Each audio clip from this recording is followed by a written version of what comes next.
Day 2 of Navratri series. Devi Brahmacharini, Navadurga Devi యొక్క రెండవ అవతారం. ఈ స్టోరీ అర్థం అవ్వాలి అంటే ముందు నవరాత్రి సిరీస్ లోని ఫస్ట్ స్టోరీ చూడటం మాత్రం మర్చిపోవద్దు. Do check out my playlist. ఇంకా అసలు విషయానికి వస్తే, తన పేరు పార్వతీదేవి శివుని అర్ధాంగిగా అయ్యే స్పిరిచువల్ జర్నీ ఒక టైం ని సూచిస్తుంది. శివుణ్ణి సొంతం చేసుకోవడానికి పార్వతమ్మ ఎన్నో సాక్రిఫైసెస్ చేసింది. మొదట్లో ప్రాథమిక ఆహారం తినేది, తర్వాత కేవలం ఫ్రూట్స్ మాత్రమే ఆహారంగా తీసుకునేది. అలా చివరికి ఆకులని మాత్రమే తినేది. సమయం గడిచే కొద్దీ ఘోర తపస్సులో నిమగ్నమై ఆఖరికి ఆకులను కూడా తినడం మానేసింది. బేసిక్ నీడ్స్ అయిన ఫుడ్ అండ్ స్లీప్ కూడా ఆమె అనుకున్నది సాధించకుండా ఆమెను ఆపలేకపోయాయి. సో దేవి బ్రహ్మచారిణి స్టోరీ మనకు ఇచ్చే పవర్ఫుల్ రిమైండర్ ఏంటి అంటే, నువ్వు అనుకున్నది సాధించాలనుకుంటే నీ కంఫర్ట్ జోన్ నుంచి బయటికి వచ్చి నిరంకుశ ప్రయత్నం చేయాలి.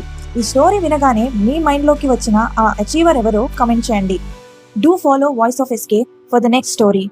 ఇట్లు మీ ఎస్కే సైనింగ్ ఆఫ్.